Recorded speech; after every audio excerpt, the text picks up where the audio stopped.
And now I want to say something about why it is that I have to be talking to you about African history. The reason I'm talking to you about it is because it's not in the textbooks. And it's not in the textbooks because we don't write textbooks. We have other people write the textbooks and they put that propaganda in there, and we are supposed to swallow it. Now, we are told that after the Greeks were taken over by the Romans and their civilization decayed, and then the Roman civilization went down after the fall of Rome, and you had a 500-year dark age, we were told that Christianity re-civilized Europe and produced modern civilization. And we know, if we read the literature, that these white Christians of Europe are the dumbest people that ever lived. They said that the earth was flat like a pancake out in the vastness of space, with the sun and the moon and all the stars going around it.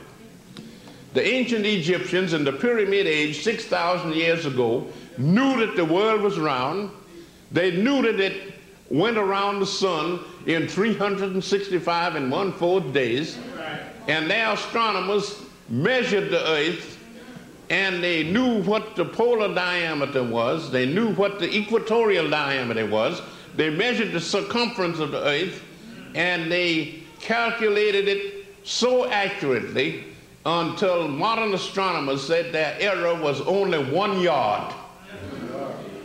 In other words, the circumference of the earth is about 25,000 miles, and they calculated it with an error of about this, 1 yard.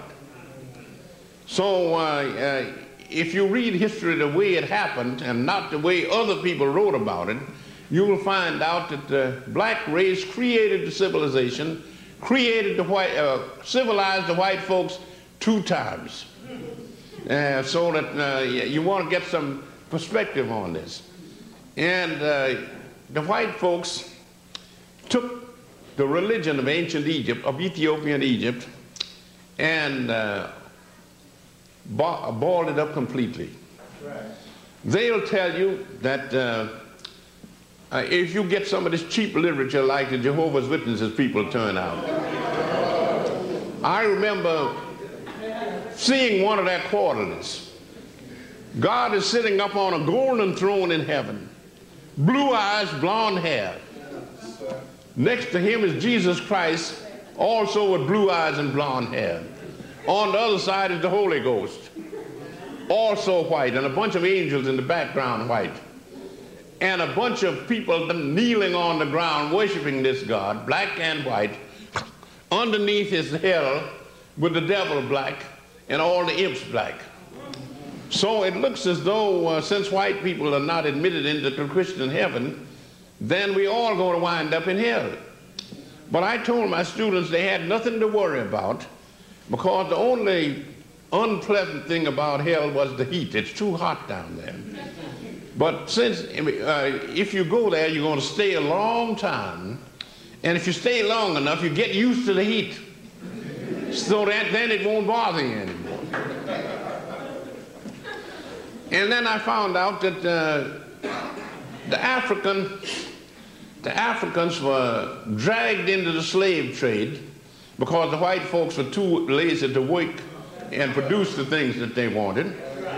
And they dragged us into slavery, converted us to their particular brand of Christianity. And the African had a much better religion over in Africa. That's what I call Christianity before Christ. He had a much better religion. The Christians tell you that there's a God sitting up on a throne in some place called heaven who created the whole universe, and he created the human race. And they turned out to be such a voiceless bunch of people, and they had to have a flood drown out most of them to give the race a new start. And then this new bunch of people went to pot, and finally had to send his only son down to be crucified to save these people.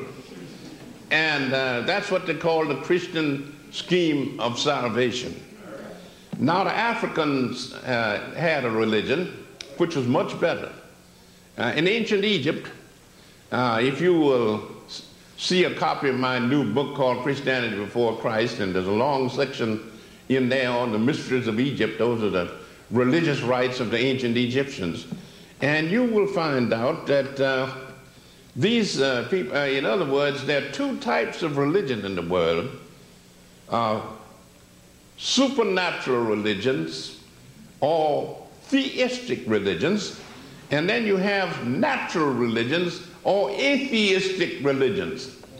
A lot of people have an idea that if a man is an atheist, that is, if he doesn't believe in a personal God, he's an irreligious person. That's not true. The Africans had an atheistic type of religion, and they were a deeply religious people because they believed in that man not only has a body, but he also has a mind, soul, or spirit. And they took the position, for instance, if you went to a temple in ancient Egypt and told the priest that you wanted Horus, the Egyptian Christ, to save your soul, he would tell you not to waste his time. That Horus, Osiris, Isis, or nobody else is going to save your soul except you. In other words, they tell you this. They say, we believe in reincarnation. You have lived before. You've come back to the world.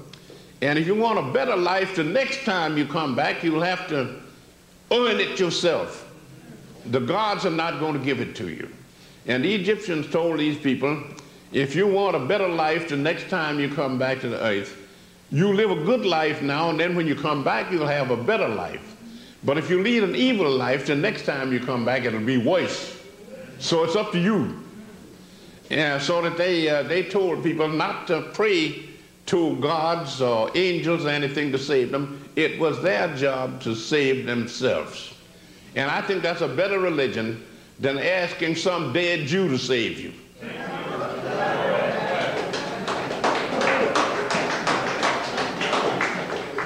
Now, these people, they believed in spiritualism and they believed in theosophy. And the whole world, all the religions of the world can be traced back to this African source. And Christians say their religion is true, but paganism is false. And as I've told some preachers, Christianity was stolen from the pagans. So if paganism is false, so is Christianity. Now, you say to yourself, well, when the African, a member of anyone who believes in the African traditional religion, he tells you that he believes in God. But he doesn't believe in the type of God that the white folks believe in. The white folks believe that God is an oversized white man sitting on a throne somewhere up in a place called heaven. The African traditional religion teaches you that there's a large number of gods. You have tree gods, sun gods, moon gods, earth gods, star gods, and all like that. And since a group of colleges make up a university, then a group of the little gods make up the big God. So you take all the little gods and merge them together, and you get the great God, which is the universe itself. It never started, it never was created, and it'll never have an end. And so therefore they said that the great God is nature itself, the universe, and they believed in a doctrine of the Trinity. God is the physical universe. Christ is the mental universe. And matter and mind interact and produce life. So you get a trinity of matter, life, and mind. And that's it. And to show you how we have been badly miseducated and misled, one of my friends is a great black scholar Professor Yosef Ben Yochanan of Cornell University. Some of you probably met Dr. Ben. Ben went into the Metropolitan Museum in New York, where they have a very fine Egyptian collection. And the young lady is sitting at the desk. Sir, what can I do for you? Dr. Ben says, I would like to visit the African collection. The young lady says, sir, we do not have an African collection. And Dr. Ben says, I meant to say the Egyptian collection. Oh, yes, we have an Egyptian collection. But you know the ancient Egyptians were not white people. Now, the ancient Egyptians, you know, yes, we have an Egyptian collection, but the ancient Egyptians were not Africans. So Ben pulls a map out of his pocket, shoves it right in this girl's face. Young lady, here's a map of Africa, and there's Egypt. Wouldn't you say that Egypt was in Africa? She said, I could say so. Ben says, do you say so? She said, no. Ben says, young lady, you are a jackass. The young lady became hysterical. She hollered for the manager. The manager came out and running and says, what's the trouble? Mr. Manager, this man just called me a jackass. So the manager says, what's the problem? Ben told her the story that he was looking for the Egyptian collection, and this young lady said that the Egyptians were not Africans. And he says, I have a map here, and here's Egypt, and Egypt is a part of Africa. Wouldn't you say so? The man says, well, you could say so. Do you? No. Ben says, you also a jackass.